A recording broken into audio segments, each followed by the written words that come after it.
Hello, thank you for joining me. It's Tuesday the 26th of September and I'm here with a 2-card tarot reading for you.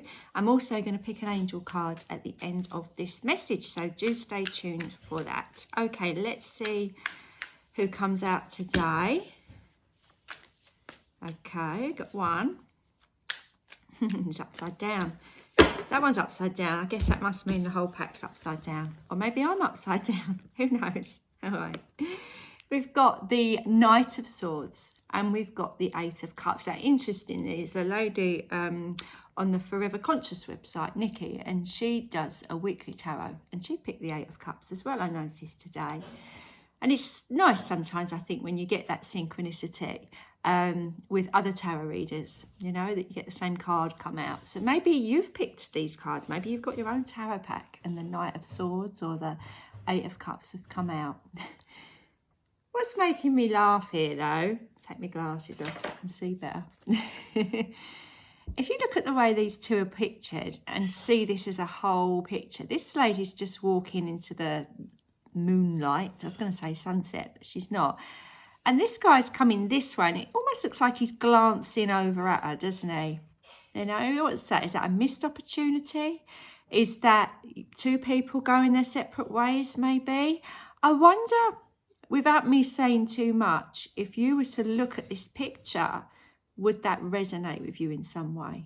Is there a relationship or a situation that's happening in your life that you are going a different way on? You know, it might be that you are thinking about leaving your job and you're looking at all your colleagues and thinking, I'm not going to be working with you in 6 months' time. Or maybe it's, I don't know, maybe it's a college course that you've started or something new and you're moving away from a situation.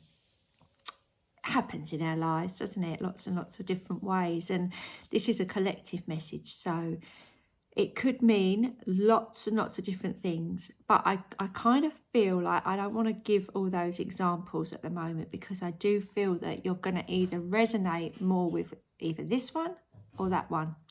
So, what's the difference? What's the difference? Well, this one's kind of charging towards us, isn't he? The Knight of Swords. He's on a bit of a mission. I feel like his pace is faster. I feel like he's working with his mind. So he's got lots of ideas and he's very impatient and he wants to get them done. Okay. So perhaps you resonate with him and you are wanting this like life to start moving again, life to keep going. And you know what? Both of these cards, I sort of feel like they've both got a full moon glistening in them. And obviously got the full moon at the end of this week. And you've got that Aries energy with this full moon in Aries. And you know, that's a kind of go-getting, keep going, let's get stuff done now. I love that energy. So maybe you're really fired up with this part of the full moon that's coming into our lives because it's going to be a bit of a game changer, I think, this full moon that we're moving along to this week. Or maybe you're resonating a little bit more with this one. And obviously, as we know, because we say it every time, don't we? The full moon's a time of letting go of something that doesn't serve us, moving on, setting some intentions to kind of clear things out of our lives. Chiron is very active around this full moon. And Chiron is I feel like, the healing quality that's coming in here. Yeah, so obviously a full moon affects everybody in different ways. And on the run up to it, we all get a little bit crazy and emotional. People act a bit strangely. But I do feel like there's so many different aspects of this particular full moon. It might be that one particular part of that has got a significance in your life. Or it could be a mixture of the two.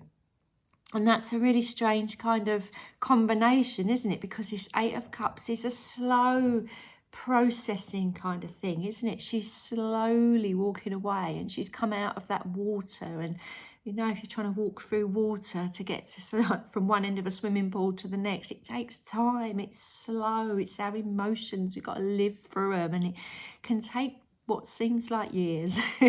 Whereas this one is like, now, quickly. So, you know, there might be that duality in your life of one thing you're healing from, which is taking a long time, but then, you know, your mind is fast-paced, moving on to something quite new.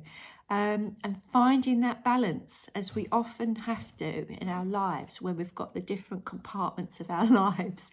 You might be having like a really hard time in your relationships, but a really great time at work.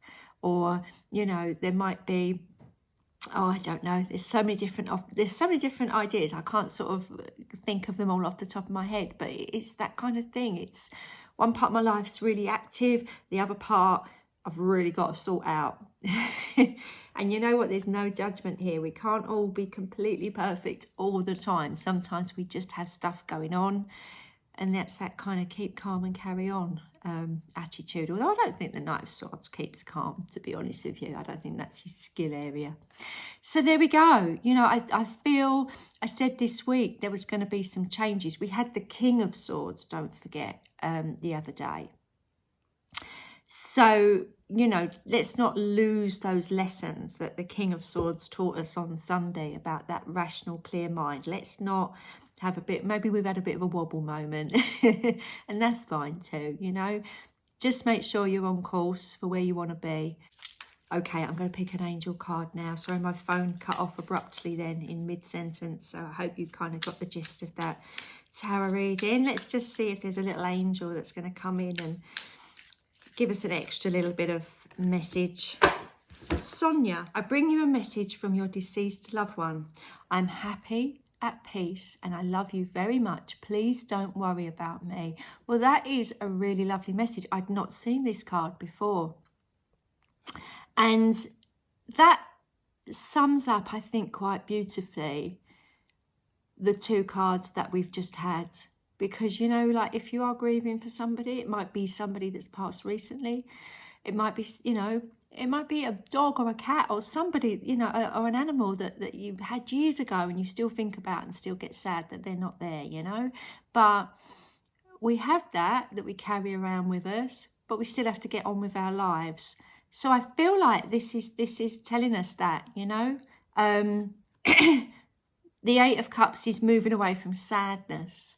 So if you are having this message and you feel that that is a really, really important thing, and you understand that that's why you've got these two parts of your life, that, you know, one is a little bit full of sadness, but then there's this need to keep going and moving on, then I do feel that this please don't worry about me message is really relevant, because worrying about anything doesn't help, does it? We've talked about that before. It's just a complete waste of time. But knowing somebody's sending you love and wants you to not spend your time worrying about them because they're okay. So that kind of gives you the green light to make sure that you're okay, doesn't it? So I really do hope that that message is helping somebody, or more than one person out there. And I will be back again tomorrow with another reading. So I look forward to seeing you then. Bye for now.